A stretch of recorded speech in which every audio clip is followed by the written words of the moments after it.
3, August 10th, 1863 through April 22nd, 1864. Chapter 12. Easy, boy, easy.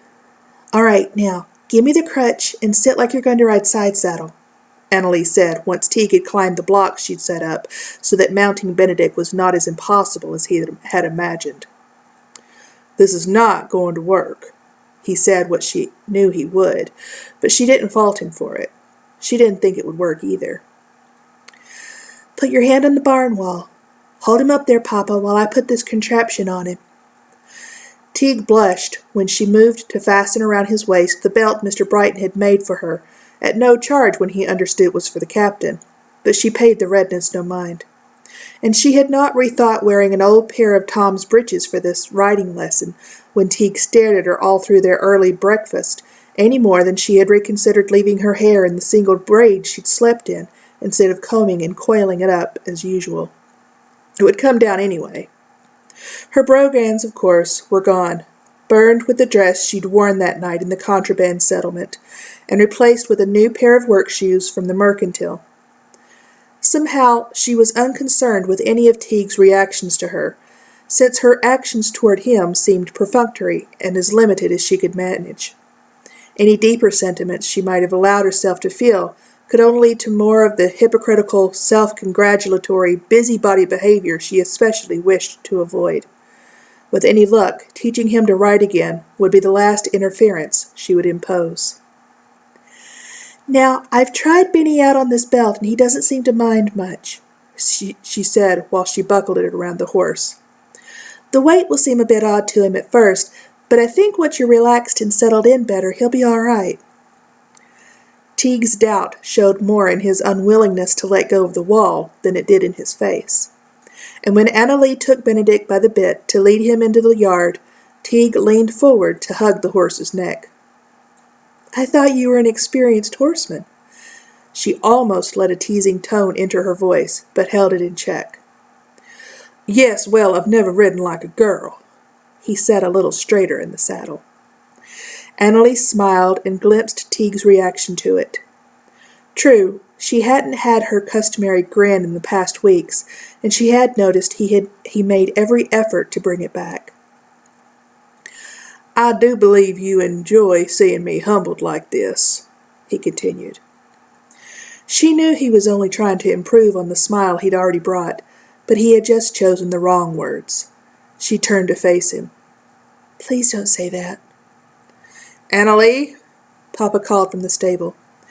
Keep him in the thick grass in the pasture. I'm in no mood to set any bones today. She waved back to her father before she turned toward the pasture gate. Don't worry, Teague. Mr. Brighton promised me you wouldn't fall. Teague was silent when she opened the gate and led Benedict through. I'm going left, so let Benny know, she said. Use the reins as you normally would, but call the direction at the same time. Maybe he'll get used to it if we give him long enough. For several minutes, the only words said between them were Annalise's rights and lefts, and Teague's echoing of the directions. But when their turns had acquired a mechanical regularity, Teague and Benedict could anticipate the direction she was about to call. How about letting go of the bit? I'll try turning him myself, Teague said. Benny's clever, but not so much to where he'll understand in only a few minutes. Well, you can at least talk between calling out where you're going. I'm about ready to fall asleep.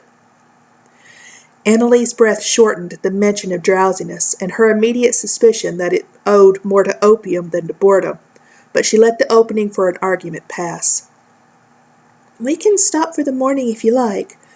You don't want to overexert yourself on something new like this. No, I'm fine. Besides, you said this thing would hold me up even if I were dead asleep. I won't worry about it. I'm glad you have confidence in it now. Annalise turned Benedict's head to the right. Look, Papa's not worried. He's gone back in the house. Too warm out here for him. Look here, if you're going to wear a man's shirt, you can at least roll up the sleeves. I get hot just looking at you. Annalise stopped the horse, rolled up her sleeves, and then continued the lesson. You are the oddest creature I've ever met. Teague said. You saw how your father watched you when you came out of the house with all that on. And how you got past your mother, I don't know. It's not so odd, really. I don't particularly care for pulling ticks off me. Maybe breeches will slow them down. Annalie brushed away a strand of hair that blew in her mouth. I think you have more objection to my appearance than Papa did. Well, I found ticks will get on you whatever you're wearing. Left. You're not going to be one of those girls you read about who dresses like a man to join the infantry, are you? Like Joan of Arc? God been speaking to you lately? Left again. Teague reined in Benedict so hard that Annalie lost her grip on the bit. I've been trying for 2 weeks to get anything more than a cursory remark from you, he said.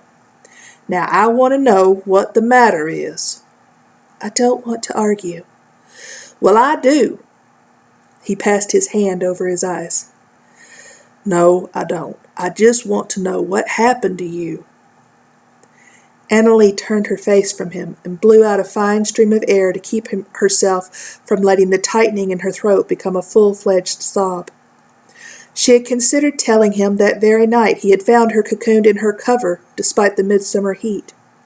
She had felt his hand moving under her mattress, pushing her bloody clothes out of sight, sharing in her secret without being asked.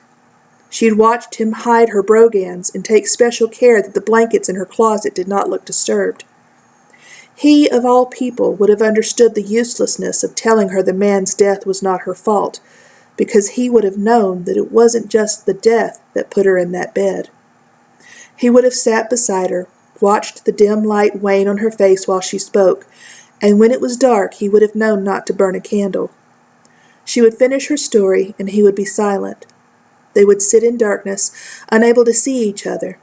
The only indication she would have of his presence would be the pulse in his fingers when they held her hand. But she didn't tell him. And now, when he asked her outright, she believed she never would. Please, he continued, did someone— No. She stopped whatever imagined ravishes he'd envisioned. Nothing happened to me, I swear. Do you remember when we sat on the porch and you told me about the camps? She started Benedict moving again. Teague nodded. You told me to pray. You didn't want to tell me everything, and I understood that. So, when I tell you now that I don't want to talk, please don't make me. Teague rode quietly for a minute. You should pray about it. She laughed that he would turn her advice back on her until he stopped her. I'm serious. It may work for you. She held her breath until she thought she could speak without her voice breaking. I have been. Tuesday, 11 November 1862. There's a fellow opposite me in the ward by the name of Lewis, who was brought in a few days ago with a bullet in his foot. I'm not going to pass judgment on the man, but there's been talk. He makes himself even more hated with his incessant harmonica playing. A few songs are fine, but Lewis doesn't know when to stop.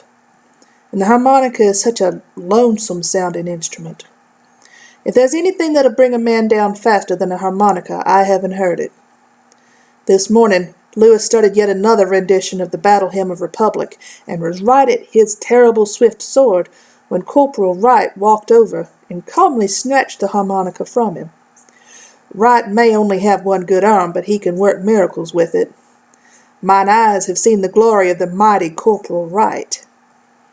Only a scolding from Miss Penning could induce him to return the pilfered item. Lewis hasn't learned his lesson, though, and plays even more now, despite angry shouts to shut up. I think I'll add my voice to the battle cry.